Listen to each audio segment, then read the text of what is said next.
अब मेरे साथ यहाँ पे मौजूद हैं mister Ishaan Sharma, assistant professor electrical engineering, and mister Sunil Dutt, assistant professor pharmacy department से, and mister Dikshit Bhinda ji, assistant professor pharmacy department से।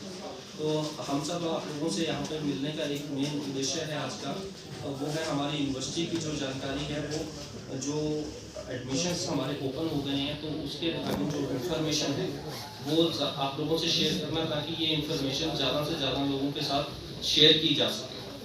तो आज हम यहाँ पे जो हमारे एकेडमिक सेशन 2022-23 के लिए जो एडमिशन्स शुरू होने जा रहे हैं, उसका जो एडमिशन फॉर्म है, जो प्रोस्पेक्टस है, उसका हम लॉन्च करने के लिए यहाँ पे आज प्रेजेंट हुए हैं। तो मैं रिक्वेस्ट करूँगा अपने साथियों से और आप लोगों से कि ये जो प्रोस्पेक्टस है इसकी लॉन्च के लिए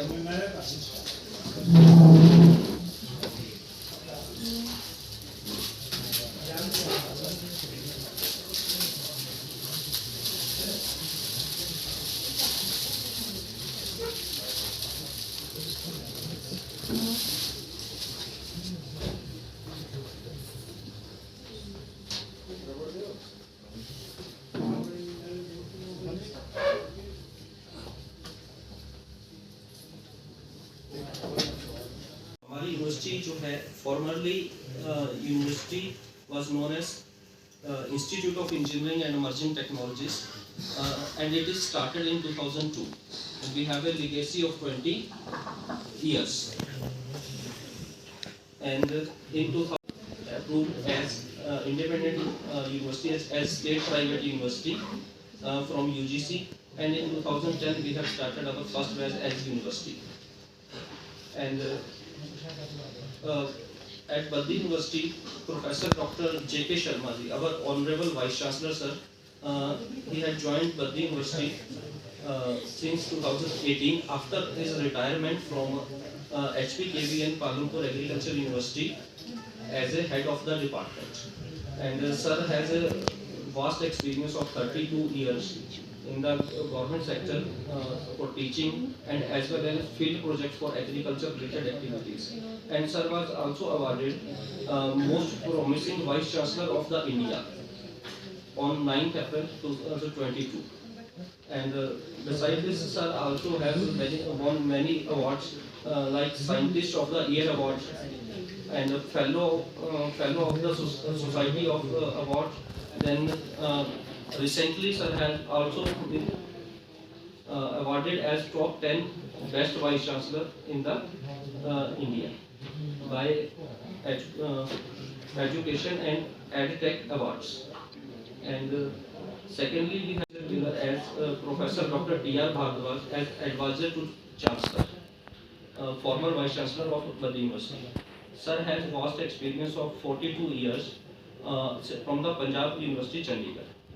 And sir was awarded as inspiring leaders by the Bandaru Dattatreya ji, and award was organized by Economics Times, and second award awarded to the sir to this year only, that is GP Srivastava Memorial Award. And sir has a vast experience in research and development. Sir has more than 7 US patents and more than 10 Indian patents, and besides this, sir has more than 150 international and national Scopus and SCI Index journals. And regarding courses at Baddi University, we have started at Engineering Institute in 2002, and in engineering we are presently having computer science and engineering branch, electrical engineering, mechanical engineering, and civil engineering, where we have some special program in engineering, as we have started in 2012, the academic adoption program. It was inaugurated by former President of India, Shri APJ Abdul Kalam ji, and in this program में जो students हैं हमारे पास वो हमारे पास जो student admission लेता है उसके बाद उसका फर्स्ट ईयर का करिकुलम जैसे कंप्लीट होता है तो हमारे इंडस्ट्रीज के साथ जो MOU साइन हुए हैं, इंडस्ट्री के साथ जो टाइप हैं, उसके थ्रू वो इंडस्ट्रीज उस स्टूडेंट का इंटरव्यू करती हैं और वो जो इंटरव्यूज़ के बाद जो स्टूडेंट की सिलेक्शन होती है तो वो इंडस्ट्री उस स्टूडेंट को एज अडॉप्ट कर लेती हैं। तो नेक्स्ट 3 इयर्स बीटेक सब जानते हैं कि 4 इयर्स का कोर्स होता है। तो सेकेंड ईयर में बच्चा इंडस्ट्रीज अडॉप्ट करती है तो उस पर वो 15 डेज के लिए, मंथ में 15 डेज वो स्टूडेंट वो इंडस्ट्री में जाके अपने जो प्रैक्टिकल पार्ट है वो कंप्लीट करता है और उसका जो एक प्रैक्टिकल एक्सपोजर होता है वो वहाँ से डिटेल होता है और उसके साथ उस कंपनी उसको आपका जो स्कॉलरशिप अमाउंट है उसको ऑफर करती है, दैट इज 9,000 पर मंथ। और 15 डेज वो स्टूडेंट हमारे कैंपस में आते हैं और एक्सटेंडेड आवर्स के लिए वो उनकी क्लासेस लेते हैं, एक्स्ट्रा क्लासेस लेके वो उनका करिकुलम कंप्लीट करवाते हैं। तो ये उन स्टूडेंट्स को एक अच्छा मौका मिलता है अपनी पढ़ाई के साथ अर्न करने का, इसलिए हमने इस प्रोग्राम को लॉन्च किया है as earn while you learn, कि वो सीखते हुए अपने फैमिली की वो हेल्प कर सकते हैं, अपनी फीस का खर्चा वो खुद उठा सकते हैं। तो उसमें ये एक मेजर एडवांटेज उसमें रहता है।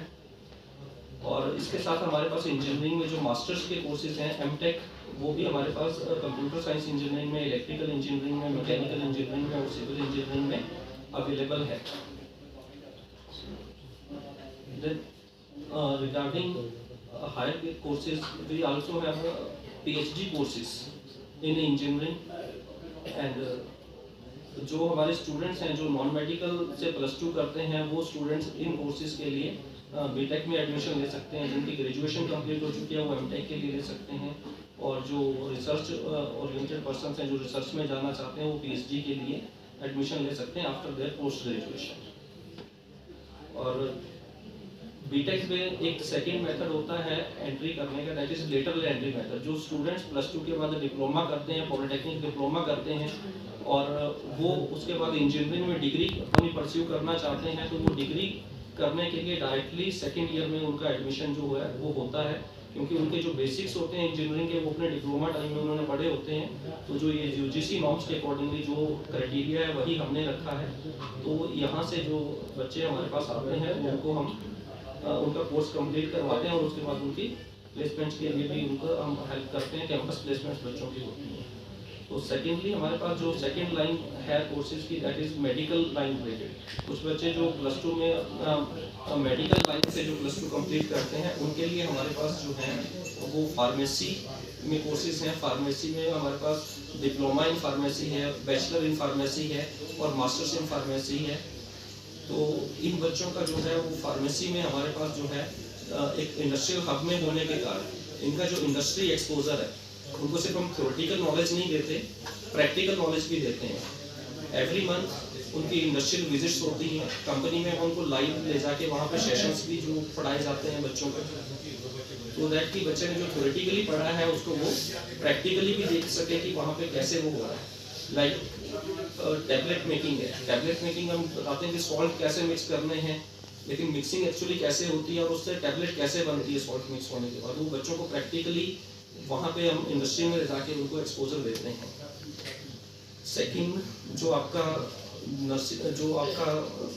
मेडिकल लाइन है, जो उन्होंने बायोलॉजी के साथ अपनी +2 की है, उनके लिए जो हमारे पास अवेलेबल है वो नर्सिंग भी हमारे पास अवेलेबल है। और नर्सिंग जो कोर्सेज हैं आप सबको पता है कि कोविड-19 के बाद इनकी मार्केट में कितनी ज़्यादा डिमांड हो गई है, क्योंकि और इंडिया में भी अब्रॉड भी, तो बच्चों के लिए इसमें आगे फ्यूचर प्रोस्पेक्टस बहुत अच्छे हैं। और हमने एक नर्सिंग के बाद हमने जो सेकंड कोर्स शुरू किया है that is physiotherapy, bachelor in physiotherapy.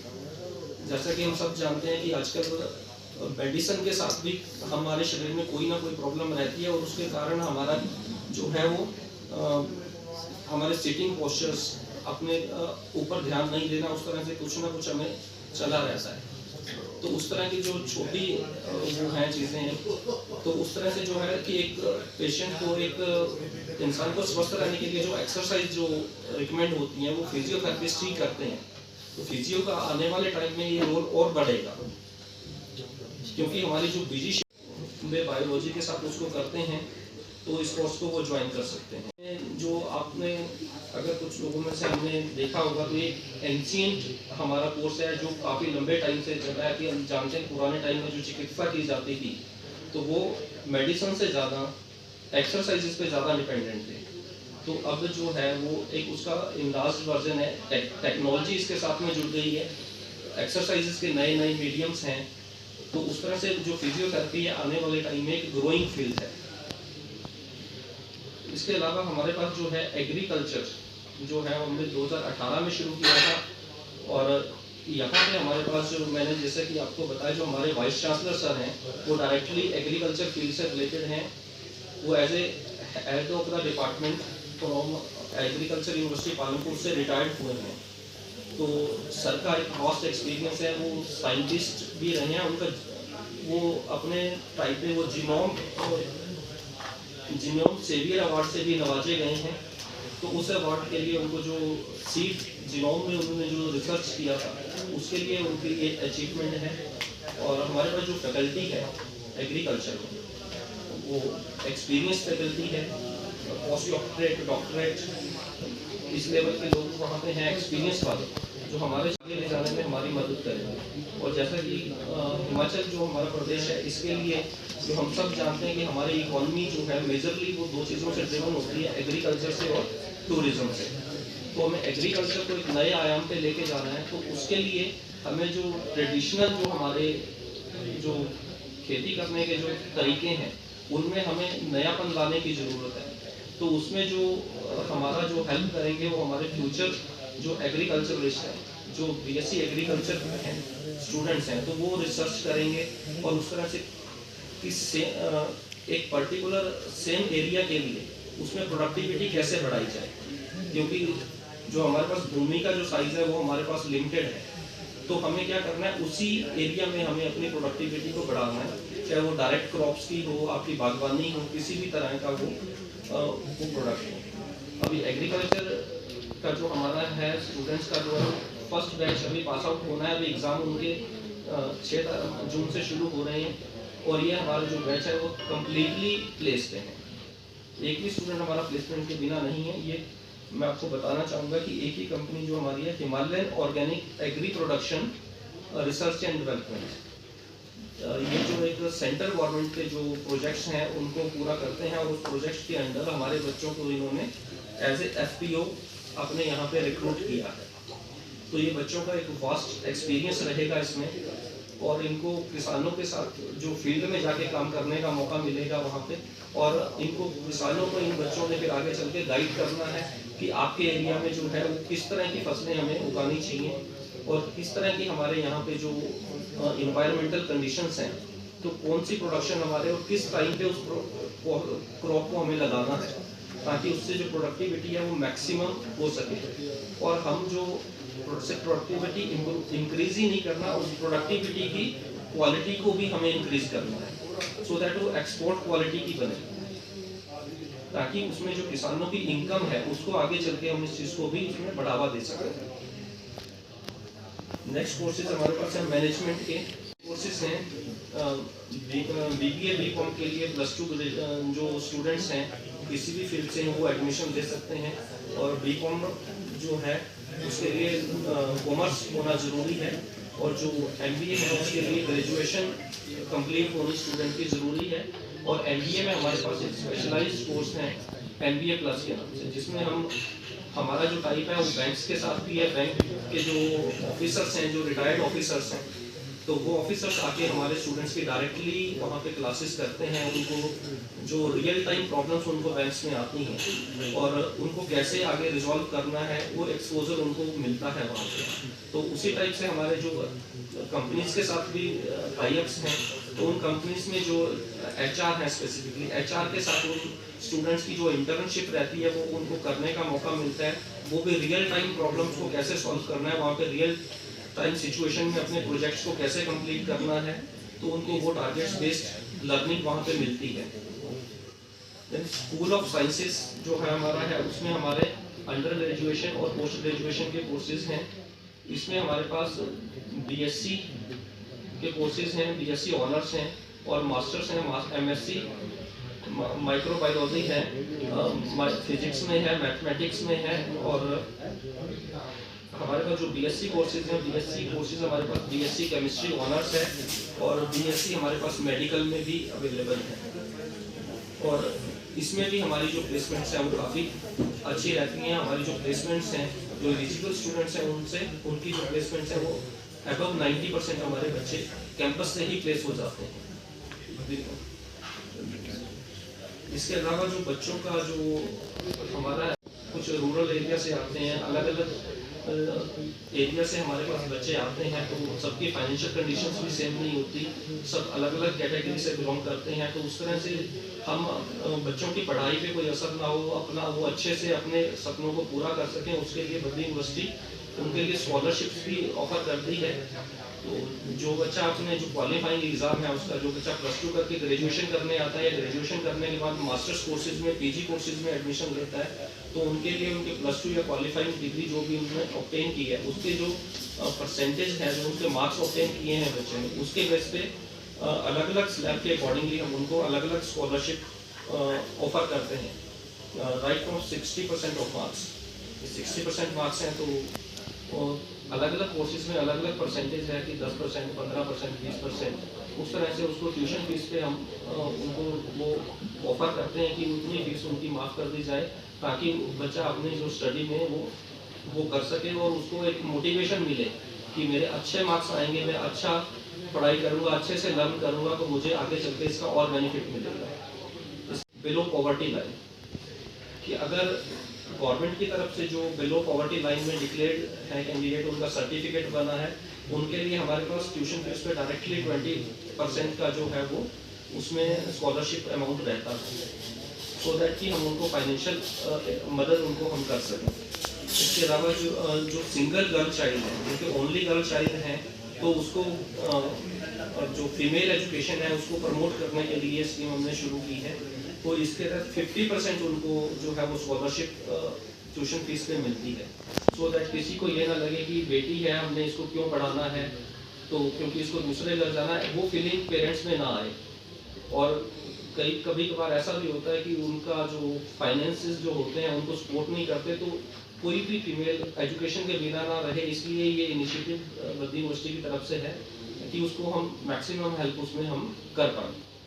इसके अलावा जो अगर 2 बच्चे हमारे पास सेम फैमिली से हमारे पास पढ़ते हैं, तो उनका जो है उनको भी हम 50% एक बच्चे को जो है वो उसमें हम स्कॉलरशिप ऑफर करते हैं, ताकि जो पेरेंट्स पे बर्डन है वो कम से कम रहे। ऐसा ना हो कि एक को तो हम अच्छा कोर्स करवाएं और दूसरे को फाइनेंसिस के कमी के चलते या कोई कंस्ट्रेंट्स के चलते हम उसको दूसरे को एजुकेशन में कहीं कॉम्प्रोमाइज़ करें। तो इसलिए हम उनको यहाँ पे भी हेल्प करते हैं। और SC/ST स्कॉलरशिप आप सब भी जानते हैं कि जो गवर्नमेंट ऑफ इंडिया की तरफ से, जो स्टेट गवर्नमेंट्स के थ्रू डायरेक्टली जो है वो स्टूडेंट्स को दिया जाता है। जो एलिजिबल स्टूडेंट्स हैं वो इसके पात्र हो सकते हैं। इसके लिए जो मेन क्राइटेरिया जो गवर्नमेंट की तरफ से डिसाइड किया गया है, वो क्राइटेरिया है कि उसकी जो एनुअल इनकम है 2.5 लाख से नीचे होनी जरूरी है। अप्लाई करना है पोर्टल पे, तो उसमें और उसकी जो डॉक्यूमेंटेशन है, जो भी पार्ट उसका रहता है, उसमें हम बच्चे की एक जो हमारे पास स्पेशल डिपार्टमेंट है वो बच्चे की हेल्प करता है, उसको टाइम टू टाइम की कब इसकी डेट्स आई हैं, कब इसको अप्लाई करना है, कैसे अप्लाई करना है, सो दैट कि बच्चा टाइम बाउंडेशन होने की वजह से वो कहीं रह ना जाए। ताकि अगर कोई अंडर एक्सपोजर स्टूडेंट होगा, जिसको एक्सपोजर नहीं होगा कि मुझे कहाँ से चेक करना है, कैसे चेक करना है, तो उसकी जो है वो अप्लाई करने की डेट मिस ना हो। डिपार्टमेंट एक सेपरेट डिपार्टमेंट है जो हमारे बच्चों की प्लेसमेंट करने में बहुत हेल्प करता है। और हमारे जितने भी एलिजिबल स्टूडेंट्स होते हैं, जो अच्छे होनहार छात्र होते हैं हमारे, वो जो अगर किसी का कोई सब्जेक्ट रह जाता है, आप सब जानते हैं, तो उसकी प्लेसमेंट करवाना हमारे लिए थोड़ा सा मुश्किल होता है, लेकिन उसकी भी प्लेसमेंट की हम कोशिश करते हैं और उसमें हम सफलता भी हासिल करते हैं। बट जिनके कोर्सेज टाइमली क्लियर हो जाते हैं, उनके हमारे फाइनल एग्जामिनेशन होने तक लगभग हमारे 90 से 95% स्टूडेंट्स इमीडिएटली अपने एग्जामिनेशन से पहले ही प्लेस हो जाते हैं। और जो हमारे प्लेसमेंट के जो पैकेजेस हैं, वो 6 लाख से 12 लाख पर एनम के बीच में जो प्लेसमेंट जो ऑफर करती हैं कंपनियां वो करती हैं। और हमारे पास जो ऑरेंज बिजनेस सर्विसेज हैं, उन्होंने इस बार हमारे जो 3rd ईयर के स्टूडेंट्स को भी एज ए इंटर्न अपने यहाँ पे उन्होंने, सो दैट कि उनकी जो प्रैक्टिकल पार्ट है वो भी वहाँ पे कवर हो जाएगा और उनको जो लर्निंग है, एक रियल टाइम लर्निंग, जो कंपनी की प्रैक्टिकल लर्निंग वो सीखने को मिलेगी। उसके लिए भी कुछ बच्चों का हमारा चयन किया है उन्होंने, और इसमें उन्होंने जो अमाउंट भी उनको दिया, जो एज ए स्टाइपेंड उनको वो एक अमाउंट देंगे, और इसका भी जो रहेगा वो पैकेज 2.5 लाख से ऊपर का पैकेज उन बच्चों के लिए ये रहेगा कि वो अपनी ट्रेनिंग भी करेंगे, अपनी पढ़ाई भी करेंगे और एक अमाउंट भी उनको मिल जाएगा। इसके अलावा हमारे पास जो बद्री यूनिवर्सिटी में कुछ ऐसी चीज़ें हैं जो आप शायद कहीं नहीं मिलेंगी। इसमें एक है हमारी आइडिया फैक्ट्री। हमारी आइडिया फैक्ट्री जो है वो भी फॉर्मर प्रेसिडेंट हमारे जो अब्दुल कलाम जी हैं, उन्होंने इसका इनॉग्रेशन किया था 2012 में ही। इसके तहत जो बच्चे के माइंड में कोई भी आइडिया आता है तो वो आइडिया बच्चा आके अपना वहाँ पे रिकॉर्ड करवाता है कि मेरे माइंड में ये आइडिया है कि मुझे ये प्रोजेक्ट किया जा सकता है, या किसी भी तरह से कोई मॉडिफिकेशन किसी प्रोजेक्ट में की जाती है। फिर उस पर हमारे जो टीचर्स हैं, जो हमारी उनके गाइडिंग टीम है, वो उस आइडिया को स्क्रीन करते हैं, उस पर ब्रेनस्टॉर्मिंग होती है कि उस आइडिया के इम्प्लीमेंट करने की फिजिबिलिटी कितनी है। तो वहाँ से जो होता है तो उसके आगे फिर उस बच्चे का प्रोजेक्ट वर्क जो है वो शुरू होता है उस तरह से। इससे क्या होता है, इनोवेटिव बहुत से आइडियाज़ हमारे पास आते हैं। तो इसका एक एग्जांपल मैं देना चाहूँगा कि माइंड में ही एक आइडिया आया कि जो हमारे घर में कुछ इलेक्ट्रॉनिक इक्विपमेंट है कि हम, आपने देखा होगा आजकल ट्रेंड है कि मोबाइल फ़ोन्स हम यूज़ करते हैं 1 साल 2 साल, उसके बाद चेंज कर देते हैं। तो मोबाइल फ़ोन की जो वेस्ट है, और किसी भी कोई रिमोट टूट गया घर में उसकी कोई वेस्ट है, तो कोई भी इलेक्ट्रॉनिक इक्विपमेंट जो वेस्ट में है वो हम बच्चों के थ्रू हम मंगवा लेते हैं कि किसी की भी कोई वेस्ट है वो हमें डोनेट कर दें। तो उस वेस्ट से निकाल के बच्चे क्या क्रिएटिव उसमें से प्रोडक्ट बना सकते हैं, क्या प्रोजेक्ट उसमें से बना सकते हैं। तो उस तरह के आइडियाज़ बच्चे वहाँ पे अपने शेयर करते हैं। तो एक स्टूडेंट का आइडिया होता है तो उसमें 4 स्टूडेंट्स के लिए और लर्निंग हो जाती है, क्योंकि जो प्रोजेक्ट्स करते हैं वो ग्रुप्स में करते हैं, तो उससे उनको मोटिवेशन भी मिलती है। और इसके लिए आइडिया फैक्ट्री के अंदर जो हमारा है, तो हमारे स्टूडेंट्स ने ही उसमें जो है एक पेटेंट भी उसमें से किया है बच्चों ने, दैट इज रोड सेफ्टी के रिगार्डिंग है, हेलमेट वियर वाटर। तो उसमें एक ऐसा हेलमेट और एक सिस्टम बनाया है हेलमेट के साथ और बाइक के साथ कोऑर्डिनेशन में, उसको टेक्नोलॉजी को कोऑर्डिनेट करके कि जब तक वो हेलमेट को पहना नहीं होगा तो वो बाइक स्टार्ट ही नहीं होगी, मोटरसाइकिल स्टार्ट ही नहीं होगा। इससे ये कि ये सेफ्टी पर्पस के लिए बहुत अच्छा एक इनिशिएटिव है, जिसमें बच्चों का ही ये इनिशिएटिव है। सोलर ड्रिवन कार की जो कार है उसमें बैटरी का यूज तो किया है, लेकिन वो जो चार्जिंग है उसको हम नॉर्मल इलेक्ट्रिसिटी से चार्ज नहीं करते हैं। उसका जो रूफ टॉप है उसको सोलर पैनल लगा के बनाया है, तो वो बैटरी सोलर में जितनी देर धूप में रहेगी, रोशनी में रहेगी, उतनी देर वो बैटरी चार्ज भी करेगी। तो उससे क्या होता है कि जो आप हमारे कैंपस में आएंगे तो उस कैंपस में आप देखेंगे वो व्हीकल हमारा वर्किंग में है। तो स्टूडेंट्स को या जैसे गार्डनर्स को उस व्हीकल का यूज़ करना है कि अपना जो कुछ सामान इधर से उधर लेके जाना है, तो उसको वो इको फ्रेंडली जो कार है वो उसको कैंपस में यूज़ करते हैं। तो उससे हमारा कार्बन एमिशन भी कम होता है, और इससे स्टूडेंट्स को मोटिवेशन मिलती है कि जब वो स्टूडेंट कर सकता है तो मैं क्यों नहीं कर सकता हूँ। तो उस तरह की चीज़ें बच्चों को सीखने को मिलती हैं। एनएसएस है, एनसीसी है, स्पोर्ट्स है, योगा है, तो इनके अंदर बच्चे हमारे रूटीन में जो है रेगुलर एक्टिविटीज़ में इन्वॉल्व रहते हैं। एनएसएस के अंदर हम ब्लड डोनेशन कैंप और दूसरे कई तरह के इन्वायरमेंटल डे जैसे सेलिब्रेट होते हैं, उस तरह की कई एक्टिविटीज़ जो हैं बच्चे वो उसमें पार्टिसिपेट करते हैं। एनसीसी के अंदर बच्चों को कैंपिंग करने के लिए और दूसरी चीज़ें सीखने को मिलती हैं। और स्पोर्ट्स में हमारे पास सभी sports, basketball, volleyball, cricket academy भी हमारे पास है, जो आपको किसी और यूनिवर्सिटी में नहीं मिलेगी। प्रोफेशनल क्रिकेट एकेडमी है, तो जो स्टूडेंट्स विनिंग होते हैं तो वो एकेडमी में प्रोफेशनल ट्रेनिंग ले सकते हैं, जिससे उनको अगर आगे चल के उसमें कैरियर बनाना है अपना और उनको स्टेट लेवल पे, नेशनल लेवल पे जाना है, तो उस तरह की हेल्प भी उनको मिलती है। तो यूनिवर्सिटी की अपनी क्रिकेट टीम भी है, तो जो रेगुलर हम बच्चों को स्पोर्ट्स में इंगेज रखते हैं, सो दैट बच्चों का या तो करिकुलम पे ध्यान हो या अपनी फिजिकल फिटनेस को मेंटेन करने पे ध्यान रखें।